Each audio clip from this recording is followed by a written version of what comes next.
Dear students, in today's session, number 35 of second BA optional English, I will be dealing with the topic character sketches, which is a continuation of session 34 from the novel The Pickwick Papers by Charles Dickens.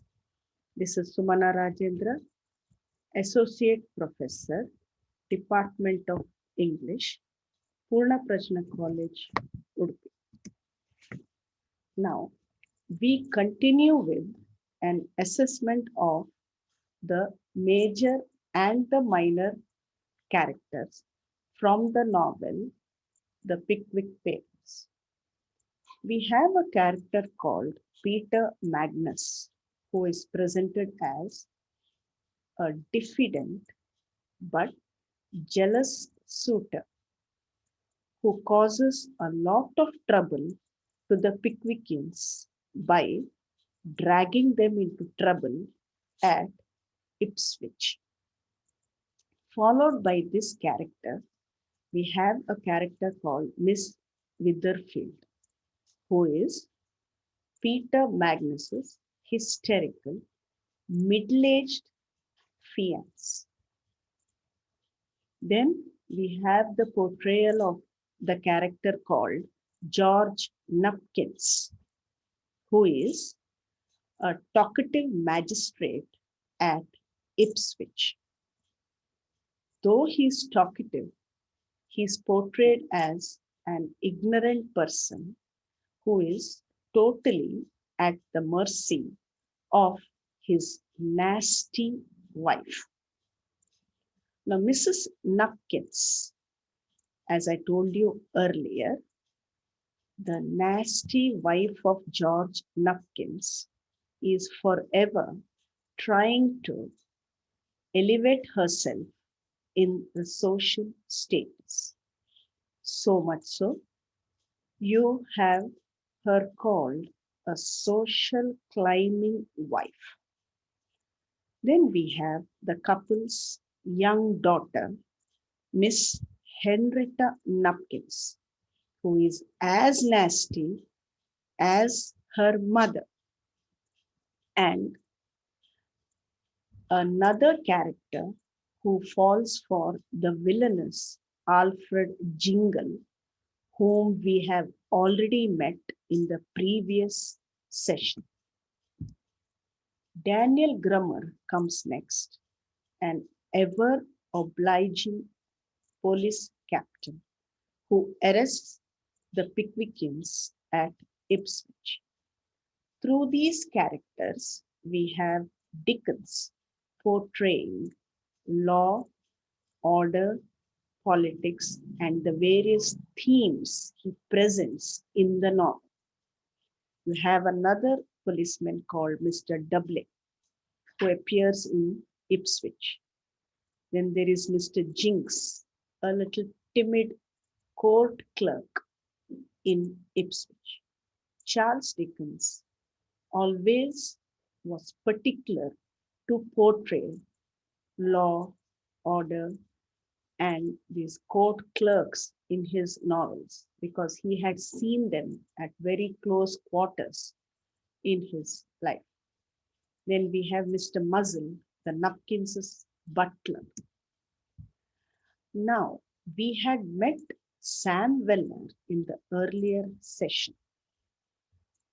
Now, Sam Weller's father, called Tom Weller, is presented as a fat, loving, but an irresponsible father who is a coachman, and his irresponsibility rises out of his profession of that being a coachman.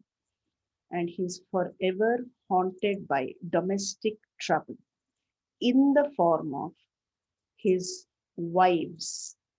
His second wife, too, that is Susan Weller, though presented as a pious but hypocritical who always quarrels with her husband and later gets associated with a disreputable preacher called the Reverend Stiggins.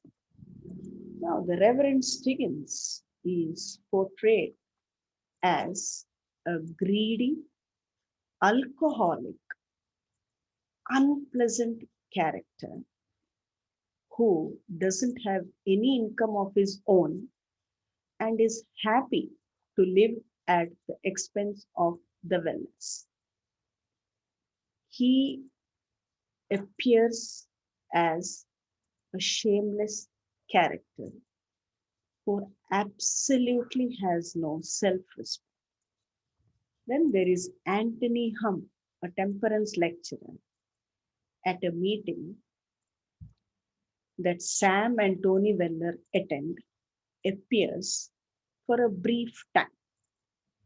Later, Mrs. Betsy Cluppins, an inquisitive, pickish friend of Mrs. Borden, the landlady of Mr. Pickwick, who gets him into trouble. She's as crazy, as bad as her friend Mrs. Borden. Then Mrs. Susanna Sanders, another friend of Mrs. Borden, who has the same kind of temperament as Mrs. Borden. Then comes a sweet character called Arabella Allen, a very attractive girl who falls in love with Winkle, much to the distress of his Winkle's father, and later they elope and marry. Then there is the brother of Arabella called Ben Allen, who is totally against the idea of his sister falling in love. In fact, he prefers his sister to marry his friend Bob Sawyer. Bob Sawyer is a medical student and is presented as a shrewd young man who wants to marry Arabella, though Arabella is not interested in marrying him. Jack Hopkins, another medical student, friend of Bob Sawyer, very curious and very good at narrating amusing anecdotes. Mrs. Mary Ann Raddle, Bob Sawyer's landlady, who's yet another friend of Mrs. Borden. Mr. Raddle is a silent character who is the husband of Mrs. Mary Ann, not much of importance in the novel, but is present for the sake of acting a total foil to his wife. Then you have Sergeant Snubin, Mr. Pickwick's nondescript court lawyer, through whom Dickens presents the theme of law. Then there is Mr. Mallard, an impressive secretary of Sergeant Snubin. Then Mr. Funky, Sergeant Snubin's nervous assistant at the trial. All these minor characters, though they don't have much to do in the novel, but their role is required in the course of the novel. Then Sergeant Buzworth, Mrs. Borden's attorney, silly fellow, but very effective in his profession. Mr. Justice Chairley, the fat, nasty, not very smart judge at Pickwick's trial. There is a long description of Pickwick's trial. That's why all these characters are involved in the trial. Then there is Colonel Dollar, a noisy, cowardly, jealous man who challenges Winkle to a duel at the bar and then retreats. Duels during the Victorian period was a part of life. Mrs. Dollar, the colonel's wife, forever parting and enjoying life. Mrs. Craddock, Mr. Pickwick's landlady at the bar. Then there is Angelo Cyrus Bantam, the master of ceremonies at Bath, a lovely, though ignorant, companionable man who's who enjoys himself playing this role as the master of ceremony. Then John Smoker, a snobbish footman who invites Sam Weller to a soiree. Mrs. Wugsby, a fashionable, rather nasty woman at the bar. Lady Snubhan's another fashionable lady at the bar. Then you have Mary, who plays an important role in the novel as Sam Weller's sweetheart.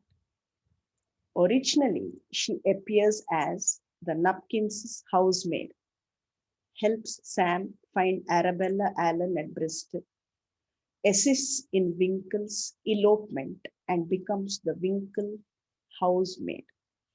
Now, Mary is a lady with whom Sam Weller falls in love, but he postpones the marriage because of his companionship with Pickwick. Then there is a scientific gentleman through whom Charles Dickens provides the satire at scientific discoveries. He is an aged man who desires fame, which leads him to mistake Mr. Pickwick's lantern light for a scientific phenomenon. Then we have Mr. Tom Rocker, the warden and supply man at Fleet Prison, a greedy person who charges exorbitant rates for lodgings and furniture.